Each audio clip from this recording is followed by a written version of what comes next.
Profil Tiung dari kombatan ke politisi hingga cetak sejarah ke kursi DPR RI.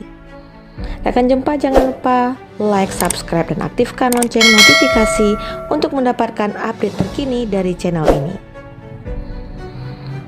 Bagi masyarakat Aceh, nama Samsul Bahri Ben Amiren atau disapa Tiung tentu tak asing. Kiprahnya dikenal dari dulu sebagai kombatan gerakan Aceh Merdeka. Hingga setelah MOU Helsinki, ia sukses menjadi politisi. Lahir di Samalanga, Kabupaten Biren, Aceh pada 20 Januari 1972. Suami dari Juwairiyah dan bapak dari 6 orang anak ini kemarin resmi dilantik sebagai anggota DPR RI periode 2024 hingga 2029 dari Partai Golkar pada 1 Oktober 2024. Lika-liku perjalanan karir politik yang dilaluinya tentu tak mudah. Terlebih, ia berhasil mencetak sejarah sebagai anggota DPR RI Dapil 2 Aceh dari Partai Golkar, peraih kursi kedua setelah Ilham Pangestu. Fluktuatif yang mencengangkan tersuguhkan pada proses rekapitulasi suara di pemilu kemarin. Bagaimana tidak, incumbent yang juga Ketua DPD Partai Demokrat Aceh, Muslim, harus menelan pil pahit kekalahan karena tergeser dengan melejitnya suara pendukung Tiung. Alhasil hanya Partai Golkar di Dapil 2 Aceh yang berhasil meraih 2 kursi dengan perhitungan sign leg. Tiung sendiri memperoleh 86.109 suara badan, sedangkan Ilham Pangestu membekukan 204.199.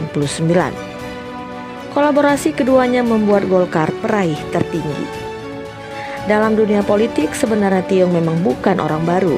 Sejak pemilu pertama pasca damai Aceh, ia 3 kali terpilih sebagai anggota DPRA. Pertama, ia terpilih lewat partai lokal yaitu Partai Aceh pada pemilu 2009. Kali kedua melalui bendera PNA, Partai Nasional Aceh, dan ketiga Partai Nanggro Aceh.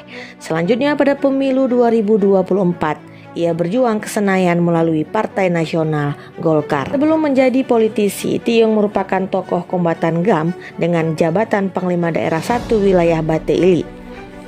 Setelah perjanjian damai MOU Helsinki tahun 2005, dari berjuang mengangkat senjata berubah menjadi pejuang aspirasi di parlemen. Diakuinya perjalanan di parlemen lokal diwarnai banyak gejolak internal.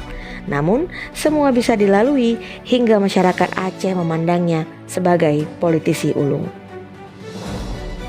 Sebagai partai lokal yang didominasi para ex-kombatan GAM, kiprah PA lebih tinggi dari PNA. Namun saat menjabat sebagai ketua harian PNA, Tiung berhasil mengirim 6 kader ke kursi DPR Aceh saat pemilu 2019.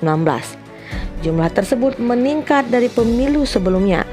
Hebatnya pencapaian tersebut diraih di tengah PNA yang sedang diterpa badai karena ketua umumnya, yaitu Irwandi Yusuf, mantan gubernur Aceh, terseret kasus hukum. Kepada media ia mengatakan bahwa masa depan adalah harapan baru bagi masyarakat Aceh.